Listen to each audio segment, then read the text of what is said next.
mingi nayebisaka bino bipai nyonso natambolaka nayebisaki bino ke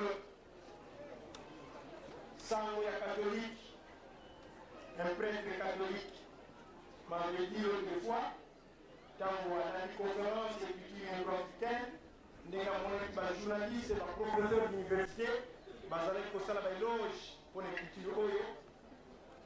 Tant que nous avons des détails sur la culture, nous avons papa Simon Kimang, abimela kinga ikuwa pesa la culture, sans voir le bâtiment.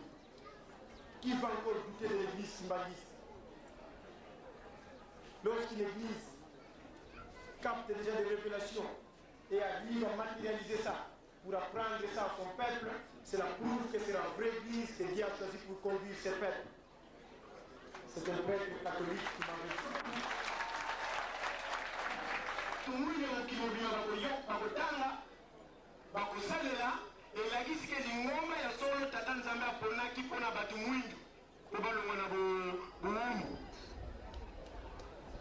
Batata ba mama makambo ezali mingi mpona koyebisa bino me ntango ekei pase tozali mpe na misala tokoki kobosana misala te. Monsieur le ministre, je voudrais tout simplement vous informer que l'écriture négro-africaine est une révélation divine dictée par Papa Simon Kimbangu à moi, Beladio David. C'est au cours de l'année 1978 que j'avais entendu une voix au cours de mon sommeil. Monsieur Abeladio, allez en Kamba, allez prier, tu vas avoir une mission pour la race noire. J'en ai parlé à mes parents, et mes parents avaient tergiversé à tel point qu'ils avaient refusé même que je puisse aller en Kamba.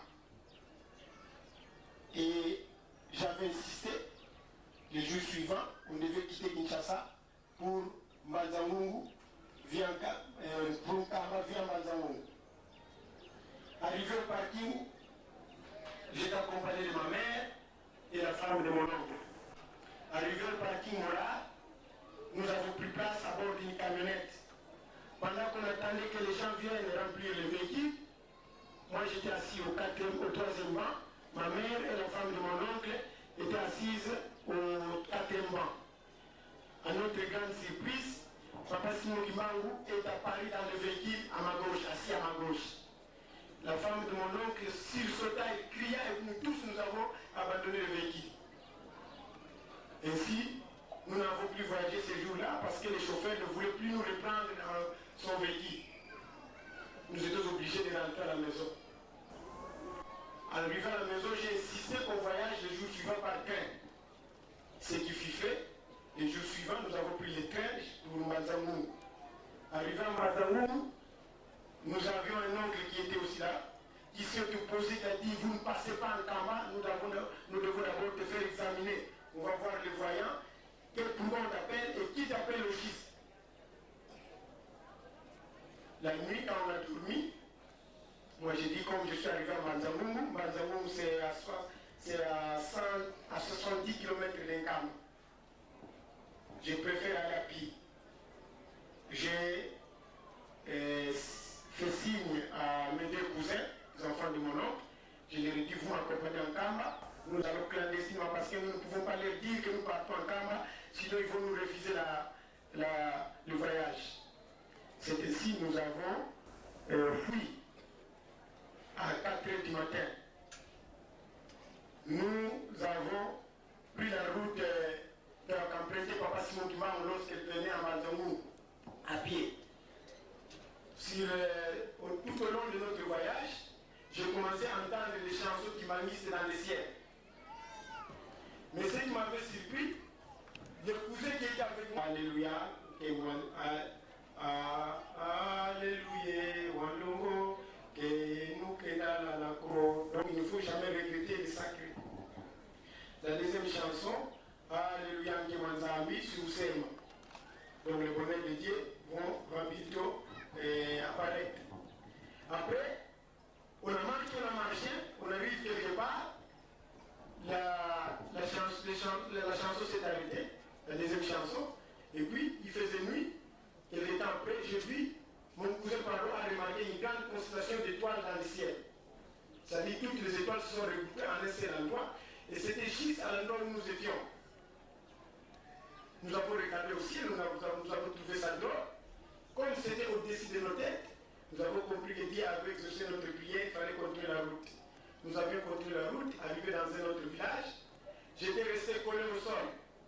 J'ai senti d'abord un fort tremblement de terre, et après, je ne savais plus quitter, soulever mes pieds du sol. J'étais collé comme un arbre. Les gens me tiraient, c'était en vain. J'avais fait à cet endroit plus de 5 heures du temps. En manquant de surprise, après 5 heures du temps, sans que je sois tiré par quelqu'un, je soulève les pieds comme ça, le fil ça s'enlève, sans aucun effort. Alors j'étais découragé, j'ai dit à mes cousins, nous rentrons, on arrive plus en Kamba. C'est trop comme miracle parce que je trouve que ce miracle dépasse notre entendement. On voulait rentrer parce qu'on avait amené une lampe tempête, puisqu'on savait qu'on devait arriver la nuit. On a voulu prendre la lampe tempête qu'on avait déposée au sol. La lampe tempête était aussi collée. Nous tous, nous avons tenté de tirer cette lampe, on n'a pas pu. Le fil de la lampe tempête devait même se détacher. Le réservoir de pétrole est resté soumis au sol. Moi j'ai dit, comme moi j'ai quitté avant nous la lampe, nous rentrons quand même. Nous avons fait demi-tour, alors que nous étions déjà à 12 km de Ngamba, on avait déjà fait plus de 60 km. Mais puisque j'étais découragé, j'étais décidé de rentrer parce que j'avais peur de ce que j'avais vécu comme miracle. Chemin de retour, on arrive dans un village, une maman qui revenait de la rivière avec son seau d'eau, je ne sais pas qu'est-ce qu'elle avait remarqué en me regardant, elle a fouillé dans la forêt précipitamment. À tel point qu'elle avait jeté le seau d'eau qu'elle avait sur sa tête en criant, soit disant qu'il a fouillé, les gens sont venus me menacer parce qu'ils croyaient que j'étais un extraterrestre. Comment la journée comme ça vous allez faire fuir des gens? Il y a des ceux qui croyaient que j'étais magicien.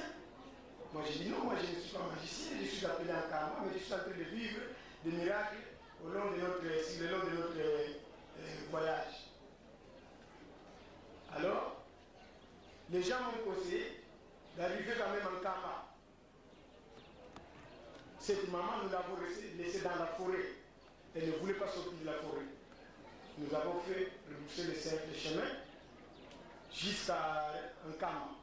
Quand nous sommes arrivés en Kama, à l'entrée d'un Kama, j'ai vu un homme qui était habillé en bleu blanc. C'est comme ça que vous voyez les tricots de Mandongue sont toujours en bleu blanc. Il était à 10 mètres de moi. Soudain, il va mettre ses bras comme ça, paf, il est parti dans l'espace. Il commençait à voler comme un oiseau. Moi, j'ai crié, ah, tout le monde était avec moi, personne n'a vu, sauf moi qui voyais. L'homme partait calmement comme un oiseau. Il est allé tomber devant le mausolée de Papa Simon Bima. De là, il est parti encore dans l'espace. Il est allé tomber devant l'école scolaire d'Nkamba. Et devant le bâtiment scolaire d'Nkamba, il faisait des sons en longueur d'un bout à bout du bâtiment. Il a fait ça plusieurs fois. Il va de l'autre bout du bâtiment, il va sauter de l'autre bout du bâtiment, il va de l'autre devant le bâtiment scolaire. Et puis de là, il est parti tout droit. Il est entré dans le firmament. C'était le 18 mars 1978. J'avais 21 ans. Je n'avais pas encore découvert l'écriture. Nous sommes arrivés en Kamba, j'ai expliqué aux autorités de l'église Kimaliste en Kamba, parce qu'à ce moment-là, moi je n'étais pas Kimaliste, j'étais catholique. De là, ils nous ont dépêchés, ils nous ont adjoint des surveillants pour nous accompagner à la source sacrée de Kamba.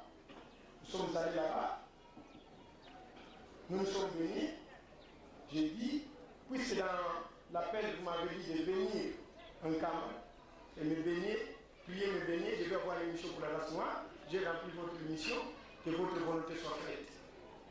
Je suis rentré, quelques jours après, j'étais descendu à Kinshasa pour rencontrer Papa Dengue Namutima, notre premier chef spirituel de l'église Kimaliste. Je lui ai raconté tous ces miracles que j'avais vécu sur la route d'Nkamba. Papa Dengue me dira, moi Dengue, j'étais dans les 5 continents du monde, mais je n'ai jamais vu quelqu'un qui est resté collé au sol. C'est là qu'il est arrivé, on ne raconte pas de ça dans la Bible, parce que la femme de l'autre était restée collée au sol et s'est transformée en colonne de sel.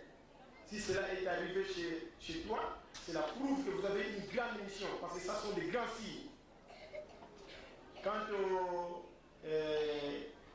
cantique humaniste que vous entendez sur la route, il a appelé un pasteur, il a demandé à ses pasteurs comment nous appelons ce cantique-là qu'il entendait en route.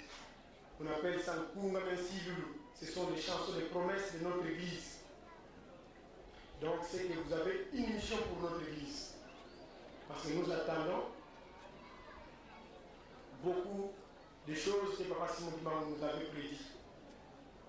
Et de là, il m'a conseillé, il m'a béni, il m'a dit de le voir à tout moment. Il m'a demandé si j'étais humaniste. Moi j'ai dit non, je ne suis pas humaniste, je suis catholique. Il m'a dit, je ne te demande pas de te faire humaniste, mais toi-même tu vas découvrir pourquoi on t'a appelé en Kamba. Dans quelle voie on t'appelle. Après, j'étais rentré chez nous parlons. J'ai dit, il faut que je suive, parce qu'il m'avait dit après tout, personne ne te dira la mission que tu vas avoir. Mais il faut plutôt beaucoup prier. C'est par la prière que tu vas découvrir ta mission. Personne ne te dira que tu vas découvrir ça, que tu vas faire ça. Il faut prier. C'est par la prière que tu vas avoir la réponse.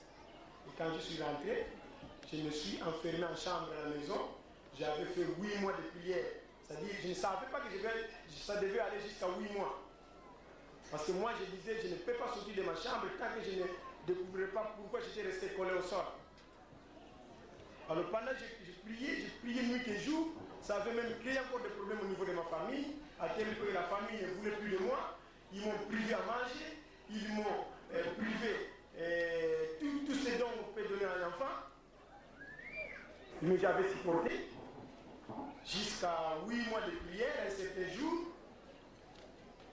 Vers 9h30, j'observais le mur de ma chambre qui n'était pas une brique à la partie supérieure. Je découvre que le mur de briques est composé de 2 éléments qui ont la forme du chiffre 5 et 2. Le chiffre que vous voyez sur les marinières. Donc lorsque les maçons construisent les briques, ils entrecroisent des éléments qui ont la forme du chiffre 5 et 2. Mais j'ai découvert que ces 2 chiffres sont symétriques par rapport au principe du miroir après. C'est-à-dire lorsque vous regardez dans le miroir le chiffre 5, vous voyez le verso, au verso, le chiffre 2 et vice-versa. Et de là, quand j'ai dormi la nuit, à ma grande surprise, je rêve un insecte qui est venu se poser sur moi. L'insecte s'est déplacé en sécrétant en liquide. Toute ma chemise et tout mon pantalon étaient transformés en chiffre 5 et 2. Dans le rêve, je me disais que comme chiffre, quand je me suis réveillé au lit, j'ai prié, puis j'ai encore dormi. J'ai fait un autre rêve, je vois Papa Simon devant moi. Il me présenta un brevet comme ça, mais le brevet était intitulé en grand caractère brevet d'activité matérielle. Il me dira que les 2 chiffres-là que tu as vus, c'est avec ça que vous allez faire tout ce dont vous aurez besoin dans l'activité matérielle. Il faut bien étudier ça. À partir de ces jours, le matin, quand je me suis réveillé, je me suis dit, il faut que j'étudie systématiquement ces chiffres. J'ai commencé à étudier ça minutieusement. Ça a encore créé des problèmes au niveau de ma famille. À tel point que la famille m'a fait flageller, donc j'étais frappé par la famille, menacée. Mais j'avais dit, je ne peux pas laisser ça. Ils m'ont mis des menottes partout là, aux jambes, pour que je puisse abandonner tout ça.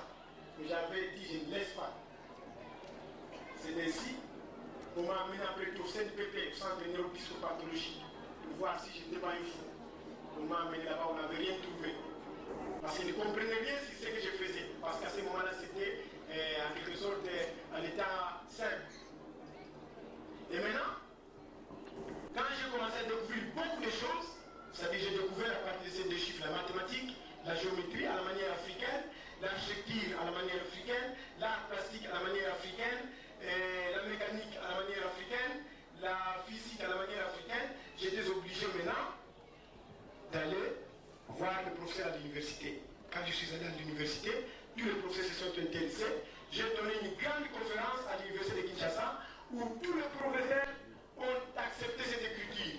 Ils m'ont dit, c'est une écriture qui flottait dans la nature que Dieu avait déjà créée depuis la création du monde, mais il n'avait pas pu, peut-être ce n'était pas encore le moment, il n'avait pas encore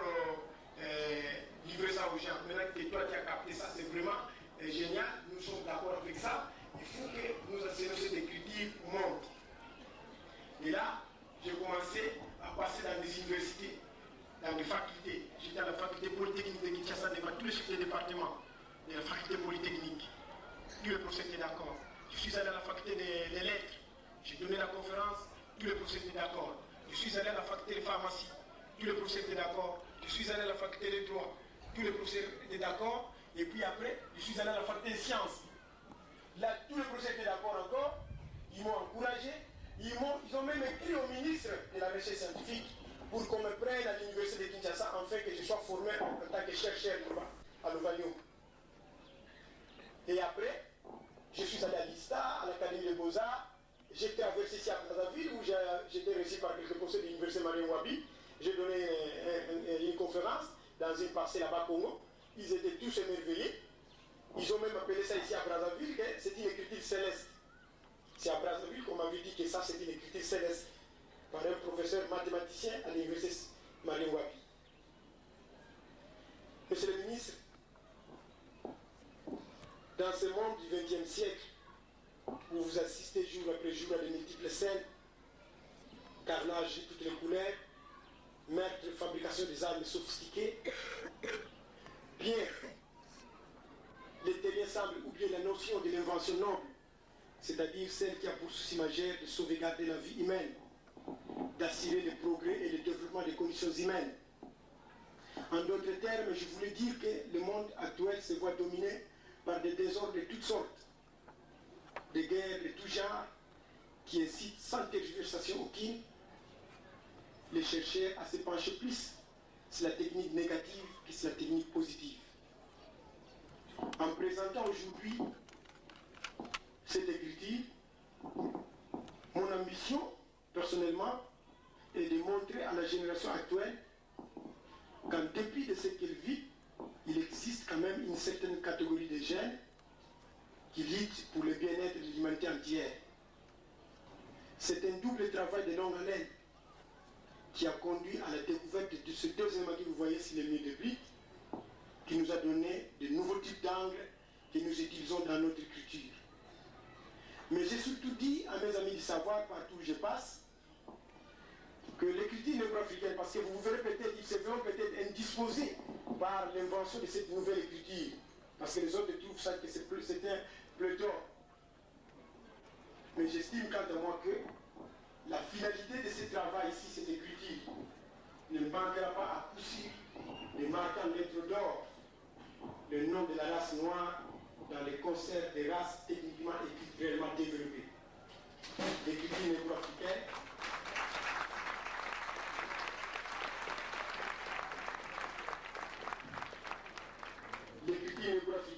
Monsieur le ministre, est enseignée au Congo démocratique, au Congo Brazzaville, au Nigeria, en Centrafrique, en Angola, aux États-Unis d'Amérique, en France. Et bientôt, je serai en tournée parce que le Conseil écuménique des Églises, par le truchement des Églises indépendantes d'Afrique, m'a invité pour donner une conférence prochainement, afin qu'ils puissent découvrir le sens de créativité de cette écriture pour que dans les jours qui viennent, le Conseil écuménique des Églises puisse financer cette écriture, afin que nous puissions l'enseigner dans tous les pays d'Afrique. Je ne peux que vous remercier.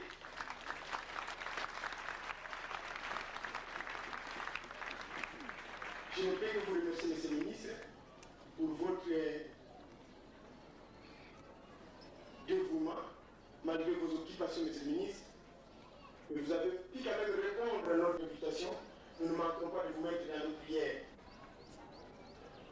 En ce qui concerne les apprenants, en décoration bâtimagiste, maloba ezali mingi ya kopesa bino parce que fonapesa tana misala nakanisi ekozala mwa mpasi na mikolo boya mpona ya lisusu boye ngai nalobaka na bino lelo nyonso bino lokola bosali boye bokomi baambassadeur badisciple bopanza écriture oyo ngai nakotambola bazokozelanga na États-Unis d'Amérique, bazozelanga na Brésil, bazozelanga na Canada. Il faut notamment dans tous les pays d'Afrique. La semaine passée, j'étais appelé en France. soki nazala na volonté ya bisengo ya mokili semaine oyo mbelefo nazala na France tozalaki na ye na téléphone mais naboyaki je reste ici, nous avons un programme, je dois continuer ce programme jusqu'au mois d'avril, je vais voyager pour la France et puis après je pars aux États-Unis. Mais moi je suis déjà sacrifié pour les Noirs. Makambo mingi naza komona na kokoloba yango lisusu te parce que namoni que l'homme noir, nous les Noirs, nous sommes parfois négligents et parfois nous ne comprenons pas la valeur d'un savant. Mais retenez ce que je vais vous dire aujourd'hui, que la science est à la portée de tout le monde, mais ceux qui découvrent les secrets de ces mystères sont rares. Je répète encore, la science est à la portée de tout le monde, mais ceux qui découvrent les secrets de ces mystères sont rares. J'ai été reçu par le ministre Thomas Kanza, le ministre du Travail, qui est le... Parce que la seule différence, parce qu'ils inventent, ils trouvent qu'ils sont supérieurs que nous. Malgré nos titres, mais nous ne sommes pas respectés, M. Wabeladio. Nous qui partons de l'Europe, je vous dis que nous les Noirs, nous n'avons pas encore de la valeur à cause seulement des savants. Si aujourd'hui nous pouvons compter parmi nous des savants comme vous, j'espère que d'ici là, certaines personnes dans le monde vont paniquer. C'est ainsi, il m'avait dit. Est-ce que tu as déjà vu un roi se promener dans la rue? Moi je dis non. Si le roi se promène dans la rue comme ça, qu'est-ce qui se passe? Moi, les gens courent pour aller voir le roi. Il dit le jour qui va venir, lorsque toi tu vas commencer à te promener, les gens vont courir pour venir te voir. Et tu deviendras une paire qu'on ne peut plus présenter facilement aux gens. Monsieur Wabeladio, organise-toi. Moi, Thomas Kanza, je te dis que cette affaire ira dans tous les pays du monde. Quelle est cette université qui ne va pas chercher à prendre cette écriture? Parce que c'est scientifique. Il y a une logique tout à fait classique. C'est ainsi, monsieur le ministre, l'écriture a volé et vole facilement. Le professeur Louan Bakatanti, ancien ministre de l'Écriture et Art, il est venu visiter cette écriture, il a dit: votre invention, M. Wabeladio, est de celle qui va démystifier la question à divers égards lancinante. C'est le transfert de technologies, notre indépendance économique, c'est-à-dire notre développement passera nécessairement par la mise à contribution de l'imagination humaine, laquelle est inépuisable à part les fils de ces pays. Aussi, dois-je me fixer comme à l'avance, et grâce à des hommes comme vous, l'Afrique connaîtra des lendemains prometteurs. C'est ce que nous sommes en train de faire aujourd'hui.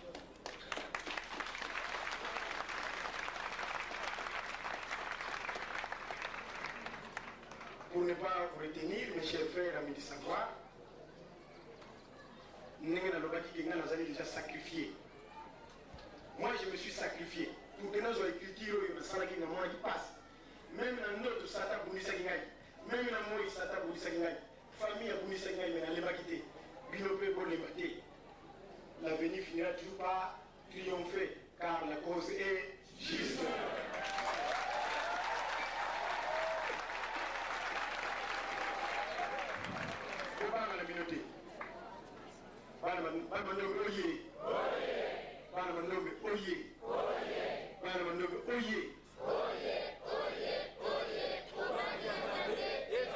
L'interdisait de parler parce que j'ai entendu de très bonnes choses et d'excellentes choses.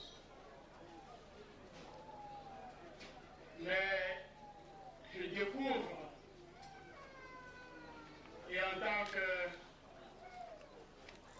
noir, comme nous avons entendu ici, en tant que chargé de la recherche scientifique, en tant que croyant, je crois que je marque mon adhésion à cette découverte. J'ai dit tout à l'heure à l'un de ceux qui ont reçu le prix, au moment où je l'ai félicité, quand on a commencé à donner les diplômes des enseignants, j'ai demandé que l'un d'entre eux vienne m'enseigner.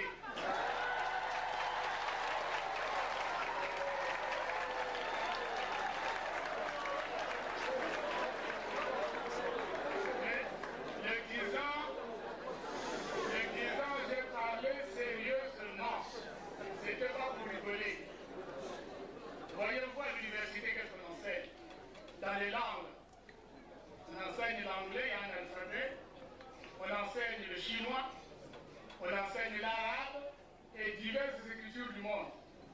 Nos étudiants font parfois des examens dans ces langues. On leur demande une épreuve de langue vivante. Nous avons une écriture locale. Nous avons une écriture qui est là et les documents sont rédigés dans cette écriture. Ces documents sont lus. Et moi, tout à l'heure, je n'arrive pas à les lire. Alors, je me suis senti frustré.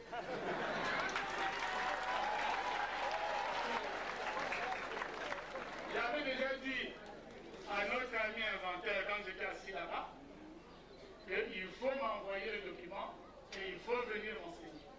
Comme ça, je vais continuer après moi-même à découvrir, pour lire ces documents, pour découvrir cette écriture. Et vous savez que l'écriture, c'est vraiment le secret de la découverte et du développement.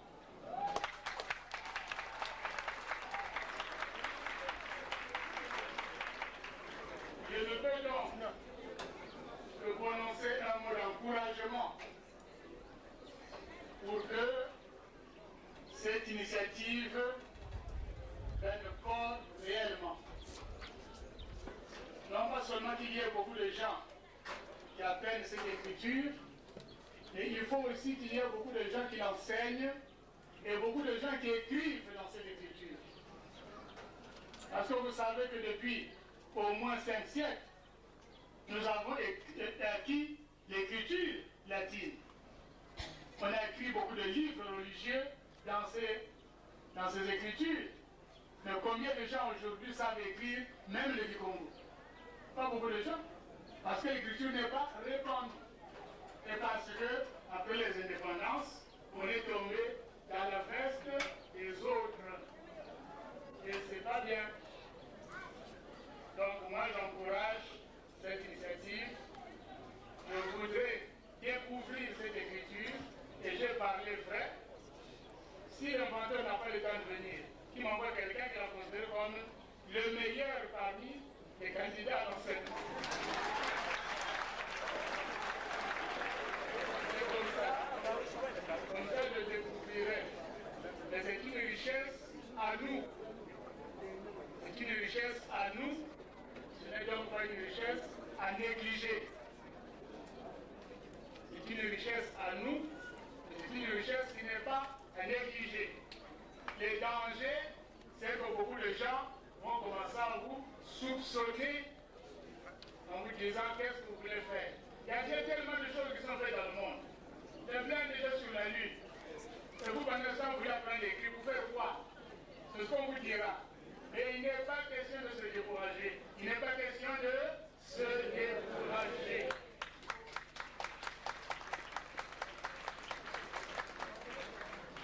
Je ne voudrais pas manquer cette occasion pour dire merci à tous les hauts responsables de l'Église climatiste. Dès que j'ai reçu l'invitation, je n'ai pas hésité. Et tout le monde sait pourquoi. Au temps où je participais au débat du Conseil œcuménique, quand j'étais responsable de l'AIC dans l'Église catholique de congolaise, je connaissais déjà quelques-uns de ces responsables. Et donc pour moi, il m'arrive d'aller partager la prière avec mes frères de n'importe quelle confession religieuse. Parce que nous avons un seul Dieu qui est notre seul Père et nous sommes que des frères et sœurs. Donc, j'ai été très heureux de recevoir cette invitation. Plus heureux encore d'y répondre et beaucoup plus heureux encore d'avoir participé à cette cérémonie.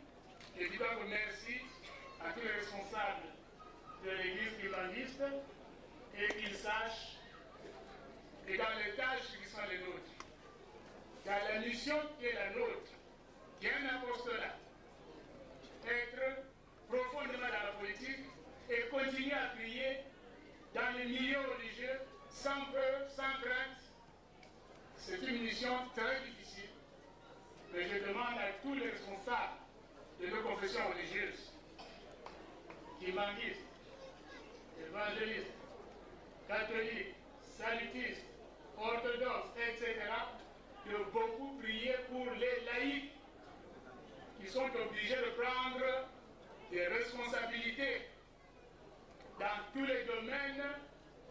vie, y compris dans les paroisses, y compris dans les temples, mais aussi dans la politique, mais aussi dans les hôpitaux, mais aussi dans les écoles, mais aussi dans la famille, père, mère, enfant, etc. etc.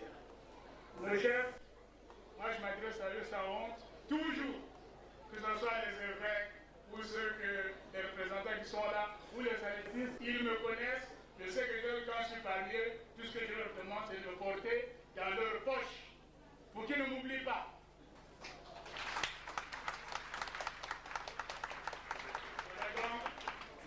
La joie que j'éprouve d'être venu ici, elle est grande, comme vous le voyez, et je pense que Dieu a fait descendre aussi parmi nous beaucoup de grâce pour avoir toujours en présence cet engagement que nous avons de travailler à la promotion de ce que nous sommes, vous et nous tous, et aussi pour témoigner que nous croyons en quelque chose, en Dieu, et à la fois que nous croyons pour nous mettre au service de tous nos frères qui vivent au Congo et dans le monde. Je demande à l'inventeur qui parcourt le monde beaucoup de courage, beaucoup de force, beaucoup d'audace. Je vous dis, c'est pas facile. Parce que partout il ira, on dira, mais qu'est-ce qu'il a inventé? Qu'est-ce qu'il va faire avec? Ça, c'est la question qui peut frustrer. Pendant longtemps, on se dit, on a l'impression que c'est inutile. Ce n'est pas inutile. Je lui demande vraiment beaucoup de courage et que surtout Dieu et nos ancêtres lui fassent beaucoup, le favorisent beaucoup dans cette mission et lui donnent beaucoup d'intelligence, beaucoup de sagesse et beaucoup de lumière pour briller encore davantage au profit de nous tous. Merci beaucoup et que Dieu reste parmi nous et qu'il nous prenne toujours pour ses enfants, même si nous sommes en train de poser des actes, comme il a dit tout à l'heure, qui amènent parfois au découragement les chrétiens.